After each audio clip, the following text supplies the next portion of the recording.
1400 साल पहले इंसानी तारीख का वो सबसे बड़ा वाक़या पेश आया जिसने कायनात की तमाम मादी कवानीन लॉज ऑफ फिजिक्स को बदल के रख दिया। एक ऐसा सफर जिसमें वक्त थम गया, फासले सिमट गए और एक इंसान ने कायनात की उन सरहदों को अबूर किया जहाँ आज की जदीद साइंस पे पहुँचने के सिर्फ ख्वाब देख सकती है। इस सफर को हम इसरा और मेराज के नाम से जानते हैं, लेकिन क्या आपने कभी सोचा है कि इस वाक़े के पीछे छुपे वो साइंसी राज क्या है जो आज के दौर में टाइम ट्रैवल और मल्टीवर्स जैसे तस्वुरात से मिलते जुलते हैं। मेराज से पहले नबी करीम सल्लल्लाहु अलैहि वसल्लम ने इस्लाम की तबलीग में बेपनाह मुश्किलात का सामना किया। ताइफ में पत्थर खाए, अपनों की मुखालिफत झेली और इसी दौरान अपनी ज़ौजा हज़रत खदीजा रज़ी अल्लाह अन्हा और चचा अबू तालिब को खो दिया। इस साल को आमुल हुज़्न यानी गम का साल कहा जाता है। इसी गमगीन वक्त में अल्लाह ने अपने महबूब के दिल को सुकून देने के लिए उन्हें मेराज पर बुलाया। एक रात जब आप सल्लल्लाहु अलैहि वसल्लम काबा के करीब हदीम में आराम फरमा थे तो हज़रत जिब्राईल अलैहिस्सलाम तशरीफ लाए। उन्होंने आप सल्लल्लाहु अलैहि वसल्लम का सीना मुबारक चाक किया, उसे आबिद ज़मज़म से धोया और उसे हिकमत और ईमान से भर दिया। ये एक तरह का रूहानी ऑपरेशन था ताकि आप सल्लल्लाहु अलैहि वसल्लम इस अजीम सफ़र की तवानाइयों को बर्दाश्त कर सकें। फिर आप सल्लल्लाहु अलैहि वसल्लम के सामने एक सवारी लाई गई जिसका नाम बुराक था। ये लफ्ज़ बर्क से निकला है जिसका मतलब है बिजली। इसकी रफ्तार का आलम यह था कि जहाँ तक इंसानी निगाह जाती थी वहाँ इसका एक कदम बढ़ता था। आप सल्लल्लाहु अलैहि वसल्लम मक्का से रवाना हुए और सेकंडों में बैतुल मुक़द्दस यानी यरूशलेम पहुँच गए। वहाँ आप सल्लल्लाहु अलैहि वसल्लम ने तमाम अंबिया की इमामत फरमाई। ये इस बात का ऐलान था कि आप सल्लल्लाहु अलैहि वसल्लम तमाम नबियों के सरदार हैं। बुराक की रफ्तार रोशनी की रफ्तार 3 × 10⁻8 मीटर्स पर सेकंड से तस्वीर दी जा सकती है। जब हम मादी दुनिया की हदूद से निकलते हैं तो हमें ऐसी सवारी की ज़रूरत होती है जो मैटर नहीं बल्कि तवानाई पर मबनी हो। बुराक का मक्का से यरूशलेम तक का 1500 किलोमीटर का फासला पलक झपकते तय करना इस बात की दलील है कि वो सवारी इस दुनिया की मादी कवानीन फिजिकल लॉ से आज़ाद थी। जब नबी सल्लल्लाहु अलैहि वसल्लम आसमानी दुनिया पर पहुंचे तो हज़रत जिब्राईल अलैहिस्सलाम ने दस्तक दी। वहाँ मौजूद फरिश्तों ने पूछा, कौन है और क्या इनको बुलाया गया है? कायनात में एक आसमान से दूसरे आसमान तक जाने के लिए मखसूस गेट्स या रास्ते हैं। जदीद फिजिक्स इसे आइंस्टाइन रोजन ब्रिजेस या वर्म होल्स कहती है, यानी खला में ऐसे शॉर्टकट रास्ते जिनके जरिए अरबों नूरी साल का फासला लम्हों में तय किया जा सकता है। नबी सल्लल्लाहु अलैहि वसल्लम का सफ़र उन्हीं आसमानी रास्तों से होता हुआ आगे बढ़ा। पहला आसमान, यहाँ आप सल्लल्लाहु अलैहि वसल्लम की मुलाकात हज़रत आदम अलैहिस्सलाम से हुई। आप सल्लल्लाहु अलैहि वसल्लम ने देखा कि हज़रत आदम अलैहिस्सलाम के दाएं जानिब कुछ रूहें हैं जिन्हें देखकर वो मुस्कुराते हैं, ये जन्नती है, और बाएं जानिब देखकर रोते हैं, ये जहन्नमी है।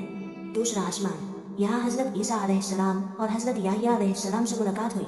दोनों ने आप सल्लल्लाहु अलैहि वसल्लम को साले भाई और साले नबी कहकर खुशामदीद कहा। तीसरा आसमान, यहाँ हज़रत यूसुफ अलैहिस्सलाम से मुलाकात हुई जिन्हें कायनात का निस्फ हुस्न अता किया गया है। चौथा आसमान, यहाँ हज़रत इदरीस अलैहिस्सलाम से मुलाकात हुई। पांचवा आसमान, यहाँ हज़रत हारून अलैहिस्सलाम मौजूद थे। छठा आसमान, यहाँ हज़रत मूसा अलैहिस्सलाम से मुलाकात हुई। जब नबी सल्लल्लाहु अलैहि वसल्लम आगे बढ़े तो हज़रत मूसा अलैहिस्सलाम की आंखों में आंसू आ गए। उन्होंने कहा कि ये नौजवान नबी सल्लल्लाहु अलैहि वसल्लम मेरे बाद आए, लेकिन इनकी उम्मत के लोग मेरी उम्मत से ज़्यादा जन्नत में जाएंगे। सातवें आसमान पर आप सल्लल्लाहु अलैहि वसल्लम की मुलाकात हज़रत इब्राहीम अलैहिस्सलाम से हुई। हज़रत इब्राहीम अलैहिस्सलाम बैतुल मामूर से टेक लगाकर बैठे थे। बैतुल मामूर फरिश्तों का काबा है जो बिल्कुल दुनिया के काबा के ऊपर पैरेलल यूनिवर्स या डायमेंशन में वाक़ है। हर रोज़ वहाँ 70,000 फरिश्ते तवाफ करते हैं और जो एक बार कर ले उसकी बारी दोबारा क़यामत तक नहीं आती।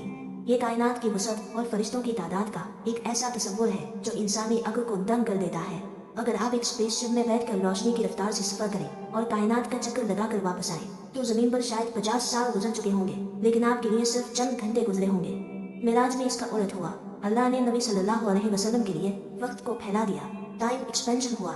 आप सल्लल्लाहु अलैहि वसल्लम ने 7 आसमान देखे, जन्नत और दोज़ख देखी, अल्लाह से हम कलाम हुए, 50 नमाजों का तोहफा लिया, लेकिन जब वापस ज़मीन पर कदम रखा तो अभी वज़ू का पानी बह रहा था और बिस्तर की गर्मी बाकी थी। यह साबित करता है कि आप सल्लल्लाहु अलैहि वसल्लम ज़मान व मकान की कैद से बाहर निकल चुके थे। सिदरतुल मुंतहा, एक अजीम बेरी का दरख्त, उसकी जड़ें 6वें आसमान में और शाखें 7वें आसमान से ऊपर हैं। इस पर ऐसे रंग छाए हुए थे जिनका बयान इंसान के बस में नहीं। यहाँ जिब्राईल अलैहिस्सलाम रुक गए और कहा, लौ तुनिफ्तु अन बलदन ला तरक्त, अगर मैं एक चींटी के बराबर भी आगे बढ़ा तो जल जाऊंगा। ये कायनात की आखिरी हद यानी boundary of the physical universe है, जहाँ से आगे मादी मखलूक यानी फरिश्ते भी नहीं जा सकते। यहाँ से आगे सिर्फ खालिक और उसका महबूब थे। जब हज़रत जिब्राईल अलैहिस्सलाम सिदरतुल मुंतहा पर रुक गए तो नबी करीम सल्लल्लाहु अलैहि वसल्लम अकेले आगे बढ़े। आप सल्लल्लाहु अलैहि वसल्लम एक ऐसी कैफियत में दाखिल हुए जहाँ न कोई सिमत थी, न रोशनी, न अंधेरा और न ही वक्त का कोई वजूद। बस वो 2 कमानों के बराबर या उससे भी कम फासला रह गया। कोई पर्दा दरमियान में नहीं रहा। अल्लाह ताला ने अपने महबूब को वो सलाम पेश किया जो हम आज भी हर नमाज में अत्तहियात की सूरत में पढ़ते हैं, अत्तहियातु लिल्लाहि वस्सलवातु वत्तय्यिबात। अल्लाह ताला ने अपनी उम्मत के लिए 50 नमाजें तोहफे में दी। जब आप सल्लल्लाहु अलैहि वसल्लम वापस आए और छठे आसमान पर हजरत मूसा अलैहिस्सलाम से मुलाकात हुई तो हजरत मूसा अलैहिस्सलाम ने पूछा, अल्लाह ने आपकी उम्मत पर क्या फर्ज किया? आप सल्लल्लाहु अलैहि वसल्लम ने फरमाया, 50 नमाजें। हजरत मूसा अलैहिस्सलाम ने अपने तजर्बे की बुनियाद पर अर्ज किया, ए अल्लाह के रसूल सल्लल्लाहु अलैहि वसल्लम, मैंने बनी इसराइल को आजमा कर देखा है, आपकी उम्मत इतनी ताकत नहीं रखती, वापस जाइए और कमी की दरखास्त कीजिए। जब नबी सल्लल्लाहु अलैहि वसल्लम बार बार अल्लाह के पास जा रहे थे तो ये सिर्फ सौदेबाजी नहीं थी, बल्कि ये उम्मत मोहम्मदी सल्लल्लाहु अलैहि वसल्लम पर अल्लाह की रहमत का ज़ुहूर था। हजरत मूसा अलैहिस्सलाम का बार बार आप सल्लल्लाहु अलैहि वसल्लम को भेजना दरअसल आप सल्लल्लाहु अलैहि वसल्लम को बार बार अल्लाह के दीदार और गुफ्तगू का मौका फराहम करना था। जब 5 नमाजें रह गई तो हजरत मूसा अलैहिस्सलाम ने फिर कहा कि वापस जाए, लेकिन नबी सल्लल्लाहु अलैहि वसल्लम ने वो तारीफी जुमला कहा, आप मुझे अपने रब से हया आती है। ये जुमला बंदगी और अदब की इंतहा है। आप सल्लल्लाहु अलैहि वसल्लम बार बार अल्लाह के पास गए और हर बार 5 नमाजें कम हुई, यहाँ तक कि सिर्फ 5 नमाजें रह गई। अल्लाह ताला ने फरमाया, ए मोहम्मद सल्लल्लाहु अलैहि वसल्लम, मेरी बात बदली नहीं जाती। ये नमाजें गिनती में 5 हैं, लेकिन अज्र में आज भी 50 ही रहेंगी। मेराज के सफर में कुछ ऐसे मनाजिर दिखाए गए जो आप सल्लल्लाहु अलैहि वसल्लम को मुस्तकबिल के तौर पर दिखाए गए। सूदखोरों का अंजाम। आप सल्लल्लाहु अलैहि वसल्लम ने ऐसे लोग देखे जिनके पेट कमरों जितने बड़े थे और उनमें सांप बाहर से नजर आ रहे थे। पूछा, ये कौन है? बताया गया, ये सूद खाने वाले हैं, गीबत करने वाले। कुछ लोग अपने नाखूनों से अपने चेहरों और सीनों को नोच रहे थे। बताया गया कि ये वो है जो लोगों के पेट पीछे बुराई करते थे और उनकी इज्जतें उछालते थे। खतीब और बेअमल उलमा। आप सल्लल्लाहु अलैहि वसल्लम ने देखा कि कुछ लोगों की जुबानें और होंठ आग की फैंचियों से काटे जा रहे थे। बताया गया कि ये वो लोग थे जो दूसरों को तो नेकी का हुक्म देते थे लेकिन खुद उस पर अमल नहीं करते थे। यतीम का माल खाने वाले। ऐसे लोग देखे जिनके मुंह में आग के पत्थर डाले जा रहे थे जो उनके नीचे से निकल रहे थे। ये यतीमों का माल हजम करने वाले थे। नमाज में सुस्ती करने वाले। आप सल्लल्लाहु अलैहि वसल्लम ने देखा कि कुछ लोगों के सर भारी पत्थरों से कुचले जा रहे हैं। सर कुचलने के बाद वो दोबारा सही हो जाते और फिर कुचले जाते। जिब्राईल अलैहिस्सलाम ने बताया कि ये वो हैं जिनके सर फर्ज नमाज के वक्त नींद या सुस्ती की वजह से बोझल हो जाया करते थे। ज़कात न देने वाले। कुछ लोग चौपायों की तरह चल रहे थे और कांटेदार झाड़ियाँ जरी खा रहे थे। ये वो थे जो अपने माल का हक यानी ज़कात अदा नहीं करते थे। फितना फैलाने वाले। आप सल्लल्लाहु अलैहि वसल्लम ने देखा कि कुछ लोगों की जुबानें और होंठ लोहे की कैंचियों से काटे जा रहे हैं। ये वो खतीब और लोग थे जो माशरे में फितना और झूठ फैलाते थे। जन्नत की सैर। आप सल्लल्लाहु अलैहि वसल्लम ने जन्नत में मोतियों के महलात देखे। मक्की कस्तूरी जैसी थी और वहाँ ऐसी नेमतें थीं जिन्हें ना किसी आँख ने देखा, ना कान ने सुना और ना किसी इंसानी दिल पर उनका गुमान गुजरा। आप सल्लल्लाहु अलैहि वसल्लम ने वहाँ हज़रत बिलाल के कदमों की चाप सुनी जो इस बात की अलामत थी कि बिलाल का मकाम अल्लाह के यहाँ कितना बुलंद है। जब नबी सल्लल्लाहु अलैहि वसल्लम वापस मक्का तशरीफ लाए तो आप सल्लल्लाहु अलैहि वसल्लम ने देखा कि आप सल्लल्लाहु अलैहि वसल्लम का वुज़ू का पानी अब भी फर्श पर बह रहा था। दरवाजे की कुंडी यानी चेन अभी तक हिल रही थी। आप सल्लल्लाहु अलैहि वसल्लम का बिस्तर अभी तक गर्म था। यह फिजिक्स का वो मुजज़ा है जिसे टाइम डायलेशन की इंतहा कहा जाता है, यानी अल्लाह ने पूरी कायनात के वक्त को पॉज कर लिया था जबकि नबी सल्लल्लाहु अलैहि वसल्लम के लिए वक्त रवा रहा। जब सुबह आप सल्लल्लाहु अलैहि वसल्लम ने यह वाक़या सुनाया तो अबू जहल ने तबस्सुर उड़ाया। उन्होंने पूछा, अगर तुम सच्चे हो तो बताओ बैतुल मक़दिस में कितने सुतून हैं? आप सल्लल्लाहु अलैहि वसल्लम फरमाते हैं कि मैं थोड़ा परेशान हुआ क्योंकि मैंने वहाँ सुतून गिने नहीं थे, लेकिन अचानक अल्लाह ने बैतुल मक़दिस को मेरे सामने कर दिया और मैंने देख देख कर एक एक सवाल का जवाब दे दिया। जब यही बात हज़रत अबू बकर को बताई गई तो उन्होंने बगैर किसी दलील के कहा, अगर मेरे नबी सल्लल्लाहु अलैहि वसल्लम ने यह कहा है तो ये सच है। इसी बुनियाद पर उन्हें सिद्दीक़ का लक़ब मिला। मेराज सिर्फ एक सफ़र नहीं था बल्कि ये इंसानियत को ये बताना था कि तुम मिट्टी के बने होकर भी सितारों से आगे जा सकते हो बशर्ते कि तुम्हारा ताल्लुक अल्लाह से जुड़ा हो। और इस ताल्लुक का सबसे बड़ा जरिया नमाज है जो हर मोमिन को अल्लाह के अर्श तक ले जाती है। डायमेंशंस आबाद। हम 3D दुनिया में रहते हैं। साइंसदान अब एम थियरी और स्ट्रिंग थियरी के जरिए कहते हैं कि कायनात में कम से कम 11 आबाद या डायमेंशंस हो सकते हैं। 7 आसमान दरअसल कायनात की वो तह है जो एक दूसरे के ऊपर मौजूद है। नबी सल्लल्लाहु अलैहि वसल्लम का एक आसमान से दूसरे आसमान पर जाना दरअसल एक डायमेंशन से दूसरी हायर डायमेंशन में मुंतकिल होना था। अगर आपसे कोई कहे कि मक्का से यरूशलेम और फिर वहाँ से अर्श इलाही तक का सफर चंद लम्हों में कैसे मुमकिन है, तो उसे बताएं कि जिसने ये कायनात बनाई है वो इसके कवानीन का पाबंद नहीं है। जिसने वक्त को पैदा किया वो वक्त को रोक भी सकता है और उसे सकील भी सकता है। बैतुल मुक़द्दस अंबिया की पार्लियामेंट और इमामत तारीख़ इंसानी का सबसे बड़ा इज्तिमा करार देती है।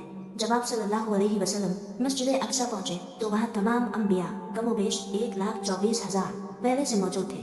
उन्होंने आप सल्लल्लाहु अलैहि वसल्लम का इस्तकबाल किया और आप सल्लल्लाहु अलैहि वसल्लम को सय्यदुल मुरसलीन यानी तमाम रसूलों का सरदार तस्लीम किया। जिब्राईल अलैहिस्सलाम ने आप सल्लल्लाहु अलैहि वसल्लम का हाथ पकड़ा और मुसल्ले पर आगे कर दिया। आप सल्लल्लाहु अलैहि वसल्लम ने तमाम अंबिया को 2 रकअत नमाज पढ़ाई। ये इस बात का ऐलान था कि अब से पहले जितने भी कवानीन शरीयतें थी वो अब नबी सल्लल्लाहु अलैहि वसल्लम की शरीयत में ज़म हो गई है और अब क़यामत तक सिर्फ आप सल्लल्लाहु अलैहि वसल्लम की पैरवी होगी। सफ़र इसरा के दौरान पेश आने वाले कुछ पुरअसरार वाक़यात का जिक्र है। खुशबू का झोंका। सफ़र के दौरान आप सल्लल्लाहु अलैहि वसल्लम को एक बहुत प्यारी खुशबू आई। जिब्राईल अलैहिस्सलाम ने बताया कि ये फ़िरौन की बेटी की लौनी मशदा और उसके बच्चों की कब्र से आ रही है, जिन्होंने ईमान की खातिर अपनी जान को बंद कर दी। पुकारने वाली आवाज़ें। आप सल्लल्लाहु अलैहि वसल्लम को दाएं और बाएं जानिब से कुछ आवाज़ों ने पुकारा, लेकिन आप सल्लल्लाहु अलैहि वसल्लम ने तवज्जो नहीं दी। जिब्राईल अलैहिस्सलाम ने बताया कि अगर आप सल्लल्लाहु अलैहि वसल्लम रुक जाते तो आप सल्लल्लाहु अलैहि वसल्लम की उम्मत यहूदियत या ईसाईयत की तरफ माइल हो जाती। फिर एक बूढ़ी औरत नजर आई जो दुनिया की अलामत थी। आप सल्लल्लाहु अलैहि वसल्लम वहाँ भी नहीं रुके, जिसका मतलब था कि आप सल्लल्लाहु अलैहि वसल्लम की उम्मत दुनिया की मोहब्बत में गिरफ्तार होकर असल मकसद नहीं भूलेगी। लोग पूछते हैं कि गोश्त पोस्त का इंसान हरा की वसतों और ऑक्सीजन की कमी को कैसे बर्दाश्त कर गया। इसका जवाब शक के सदर यानी आप सल्लल्लाहु अलैहि वसल्लम के दिल के ऑपरेशन से दिया गया है। अल्लाह ने आप सल्लल्लाहु अलैहि वसल्लम के क़ल्ब मुबारक को उस नूरानी कैफियत में बदल दिया था कि आप सल्लल्लाहु अलैहि वसल्लम पर मादी कायनात के कवानीन जैसे ऑक्सीजन, प्रेशर या रेडिएशन असरअंदाज नहीं हो सकते थे। ये एक तरह की बायोलॉजिकल ट्रांसफॉर्मेशन थी जो सिर्फ इस खास सफ़र के लिए की गई थी। मेराज का ये सफ़र महज एक तारीख़ी कहानी नहीं है, बल्कि ये बनी नौ इंसान के लिए एक पैगाम है कि जब तुम अपने रब के वफादार हो जाते हो तो कायनात के तमाम कवानीन तुम्हारे लिए मौन कर दिए जाते हैं। वो अल्लाह जो एक लम्हे में अपने बंदे को 7 आसमानों के पार ले जा सकता है, क्या वो तुम्हारी ज़िंदगी की छोटी सी मुश्किल हल नहीं कर सकता? नबी करीम सल्लल्लाहु अलैहि वसल्लम जब अर्श पर गए तो वो वहाँ से अपनी उम्मत के लिए एक तोहफ़ा लेकर आए। वो तोहफ़ा नमाज है। मुहद्दिसीन फरमाते हैं कि नमाज मोमिन की मेराज है। जिस तरह नबी सल्लल्लाहु अलैहि वसल्लम ने अर्श पर जाकर अल्लाह से बराह रास्त कलाम किया, अल्लाह ने हमें यह मौका ज़मीन पर दे दिया कि जब हम सजदे में जाते हैं तो हम भी अर्श वाले के इतने ही करीब होते हैं जितना कोई बशर हो सकता है। आज की साइंस तो अभी सिर्फ मरीख यानी मार्स तक पहुँचने की तगोदो कर रही है, लेकिन इस्लाम ने 1400 साल पहले यह साबित कर दिया था कि इंसानी रूह और ईमान की परवाज़ मादी कायनात की आखिरी सरहदों यानी सिदरतुल मुंतहा से भी कहीं आगे है। मेराज इस बात का सबूत है कि मुसलमान सिर्फ ज़मीन पर लीमने के लिए नहीं बल्कि सितारों पर कमंद डालने के लिए पैदा हुआ है। अगर अल्लाह अपने महबूब को इतने बड़े मोजज़े दिखा सकता है तो याद रखें कि वो आपकी पुकार भी सुन रहा है। मेराज का असल मकसद ये था कि हम अल्लाह की अज़मत को पहचानें। इसलिए जब आज आप जाए नमाज पर खड़े हो तो ये तसव्वुर करें कि आप भी अपने रब की बारगाह में मेराज पर हैं। सुब्हानल्लज़ी यसरा बिअब्दिही लैलन मिनल मस्जिदिल हरामी इलल मस्जिदिल अक्सा। पाक है वो ज़ात जो अपने बंदे को रातों रात मस्जिद हराम से मस्जिद अक्सा तक ले गई। अगर आपको हमारी वीडियो पसंद आई है तो लाइक करें, सब्सक्राइब करें और अपने ख्यालात कमेंट्स में शेयर करें। अल्लाह करे कि आपकी हिमायत एक और रूह तक रोशनी फैलाए।